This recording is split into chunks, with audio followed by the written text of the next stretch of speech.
Not since I read The Godfather when I was in high school have I so rooted for vengeance. And you will too when you read Nick Chiarkas's Nunzio Way, Book 2 in the Weepers series. Welcome to Blackbird Writers Presents Author Interviews, and welcome to you, Nick. Oh, thank you, Sharon. Thanks for having me on. So glad you could make it today. So I just want to jump right into these books because they're so fabulous. So they take place in the projects of the Lower East Side of New York City, which is where you grew up. So can you tell us a little bit about that experience and, the idea of feeling safe, and did you know a mob boss and things like that? Wow. Yes, I knew a mob boss, a couple of them. I grew up, actually, one allegedly mob boss um, was my Uncle Mario, who is Nunzio. Um, uh, but the experience was, do I have time to tell a quick story? Sure. Okay, so it's about 1956 or 57. I'm sitting in the projects on the Lower East Side of Manhattan. I am 12 years old, and I'm sitting on a park cement playground bench. It's actually sitting on the back of the bench with my feet on the seat because that was cool. Right. Wearing PF canvas sneakers and reading a Little Lulu comic book. And a big kid, a 16-year-old kid named Sylvester, came into the playground, walked over to me, and said, uh, "What you reading, Nicky?" And I said, "Little Lulu." And he said, "Let me hold your comic book," which meant, "Give me your comic book." And I put up a bit of a fight because if you don't, then you're a punk. And he easily pushed me over the back of the bench into these brittle bushes uh, that grow in the projects, and took my Little Lulu comic book and went home. I looked around, dusted myself off. Nobody saw it. That was a good thing. Um, I had a little blood on me from the bushes, cleaned it off, and went into my building and went up to my apartment on the fifth floor. And my Italian mother was waiting for me. My father was Greek, Chiarkas, and my mother Italian. And she said to me, and I'll try to say it the way she did, "But Nicky, where's your comic book?"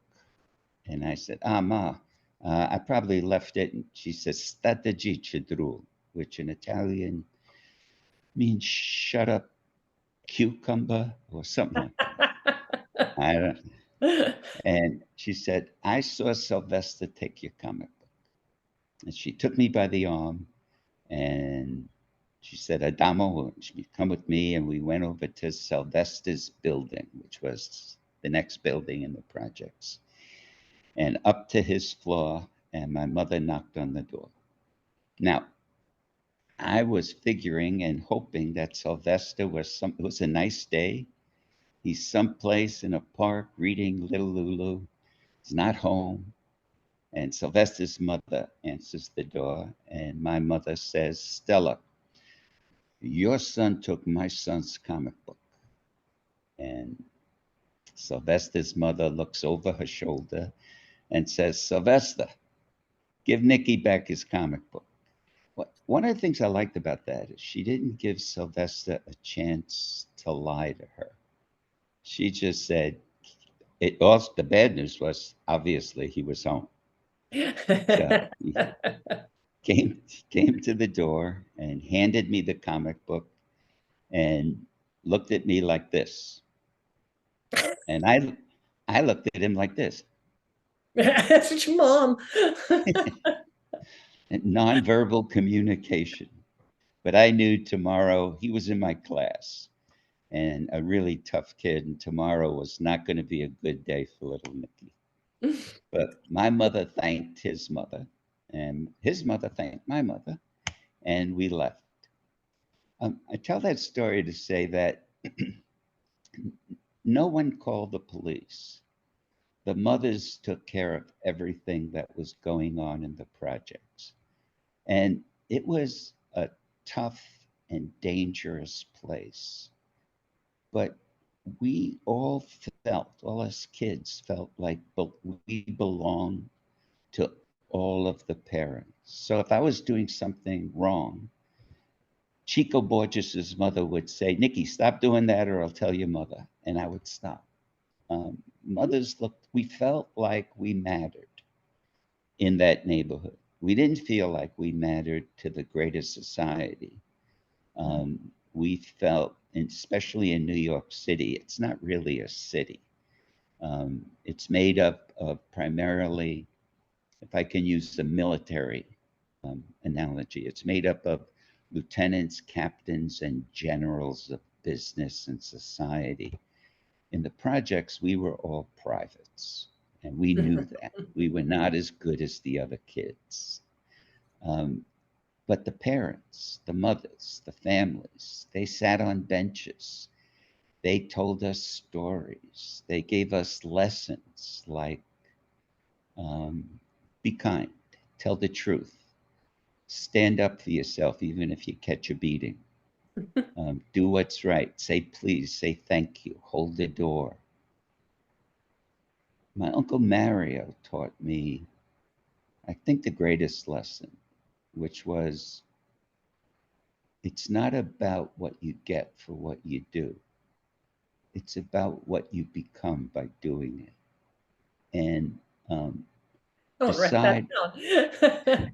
yeah, decide, don't decide. Like we were sitting in a playground talking about, I want to be a longshoreman. We were little kids. I want to be a cop. And Mario told us that. He said, decide the kind of person you want to be. You want to be a good man? You want to be a stand-up guy? Because if you become that, no one could ever take that away from you. You can never fail. That is who you are. The rest doesn't matter. It's who you become by what you do. And I always loved that. And I love the stories that people told. And that's a long-winded way of answering your question. No, that was a great way of answering the question.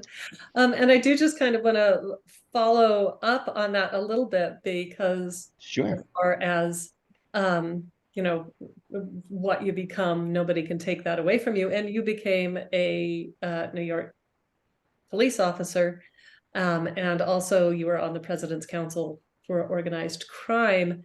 Um, so I mean, you could have gone two different ways, and you chose the way of law and order. And how is that greeted? How are those kinds of decisions greeted in the neighborhood? Wow. That's a great question.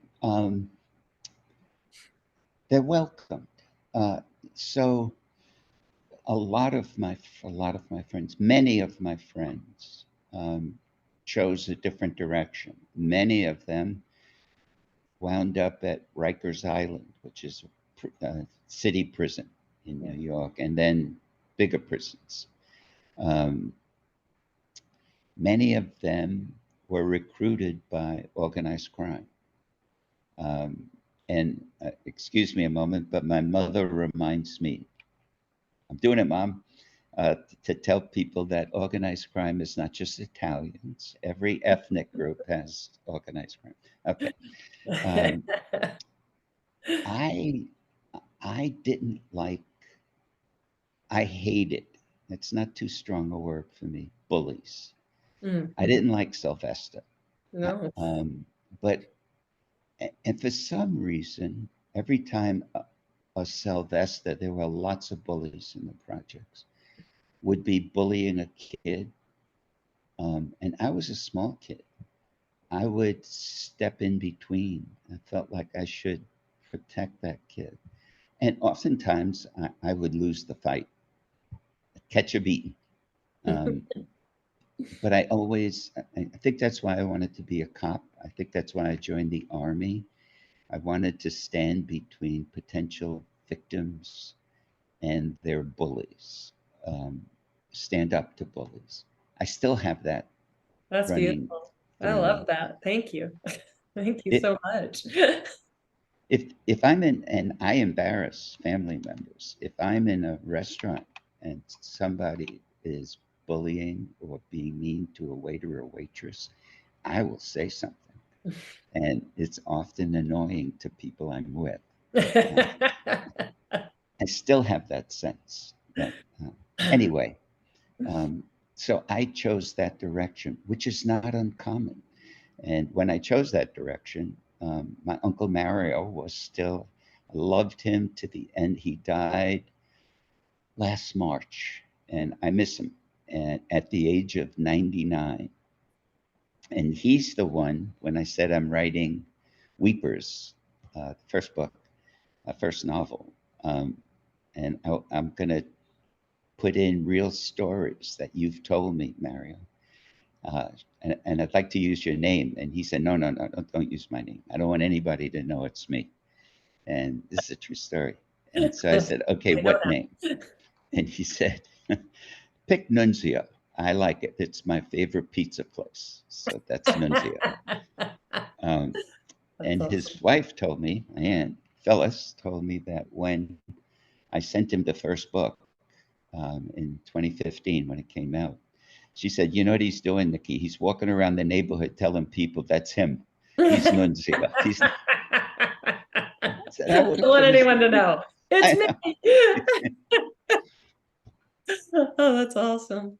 All right. So since you mentioned Weepers, the first book, for those in our audience who haven't read that, can you tell us the significance of that name? Oh, sure. Um, so I was a bad kid. Bad in the sense that I would get in trouble just like the other kids in the projects. I was in a gang. I was also an Eagle Scout, but I was in a gang.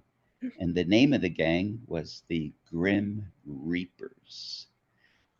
We just called ourselves the Reapers for short. And I was about 13, 12 or 13 when I got in my first fight with another gang member. And it was our two gangs.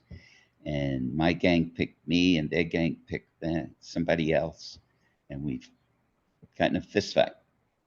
And I cried during the fight. I couldn't help it. It might have been performance anxiety, nervousness, pain, a lot of things, but I cried. And after I cried, all of the other gang members and everyone referred to us as the Weepers instead of the Reapers. That's awesome. Um, and I told my uncle I didn't want to go back to school. They're calling us the Weepers. I don't know why I cried. I still kept fighting, but I was crying the whole time. And he took out a pen and wrote on my left shoulder, Weepers. And he said, change the name of your gang, take it away from them, take pride in it, make it yours, own it. And that's what we did. And that's the significance of the name Weepers. That is So, yeah, so that's it. I'm a crybaby. awesome. So, is the character of Angelo, is he based on you then? Um, or is he an Yeah, amalgam of your gang? he's both. He is secretly, when my first draft, Angelo's name was Nicky, but he couldn't do anything wrong. He was just wonderful. He was great. I had to get rid of Nicky. Um, and so he became Angelo. But he is two things. He is probably emblematic of what it was like for kids like me growing up in the projects at that time. That poverty, I wanted to say in fiction, because I think it tells the truth better. I wanted to say that poverty was, I wanted to raise the curtain on it. It's more than not having money.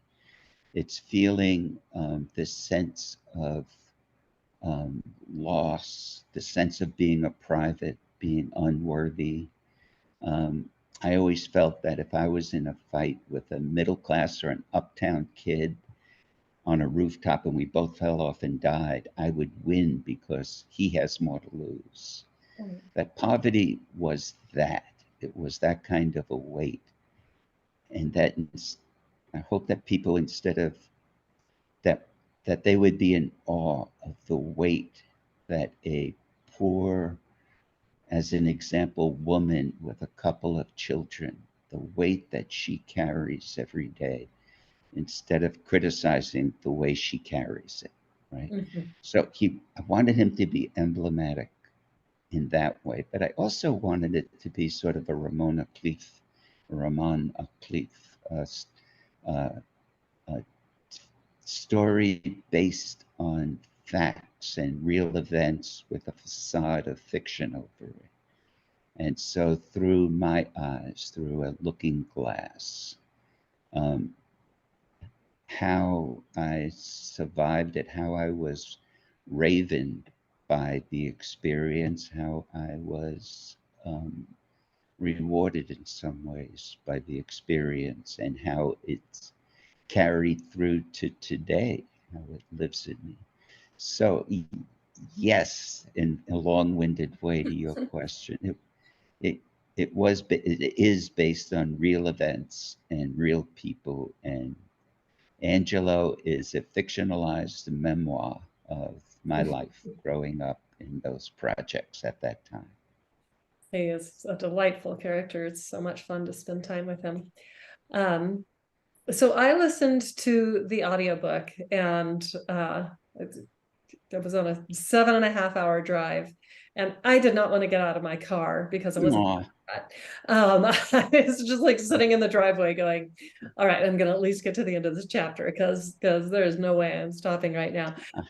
So just not only a great book, but a great performance. And since I didn't have the physical book with me, I couldn't go back and double check this, but there were for the audiobook narrators, there were two Chiarkas. I'm saying your name wrong again. perfect. No, perfect. Chiarkas names as your readers. So are those family? Those are family. Here's a quick way to think of my name. It's what they called me in the army. Um, Shark, like a shark, and a kiss. And so they sort of made a shark kiss. Um, yes, Weepers was read by my son Josh Gerard, and Nunzio's Way was read by my daughter Erica, and again by my son Josh. One of the most, and by the way, that's my favorite part of both books, that anytime I want, I can listen to my kids read my story. That's fun. Um, but one of the most delightful moments was when Josh and Erica were rehearsing for Nunzio's Way, and there's some romantic scenes, and they couldn't stop giggling as they were practicing. So it was wonderful, and I love the fact that my oldest, my daughter, and my youngest, Josh, my son, uh, read my story. Yeah, and So they did yes, you're right. a great job. It is. Oh, I'll tell them. I'll tell Yeah, them. please do. They were fantastic. So Oh, Nunzio's Way says that it is book two of two. So is this all we're doing in this universe, or will there be another book in this? my hope was to do five. Oh, good. Um, and so the one I'm doing now is The Lion and the Wolf, The Lion and the Fox, I'm sorry. And hopefully it'll take us by the fifth book to 1980. I'm not sure yet, but that's what I'm thinking. Oh, so family through generations. Yes, That'll be awesome. Um, so are you working on book three then right now? I am. I am, Sharon. And it's fun. It is, as you know better than I do. it takes you into a different world. It's like living twice. Um, and you sort of disappear into it and dream about characters that aren't real and stuff like that. It's fun. Excellent. It's hard, but it's fun.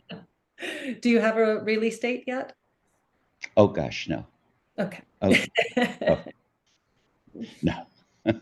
Right. And are you thinking of any other fiction series down the road, or are you just focusing on this one for now?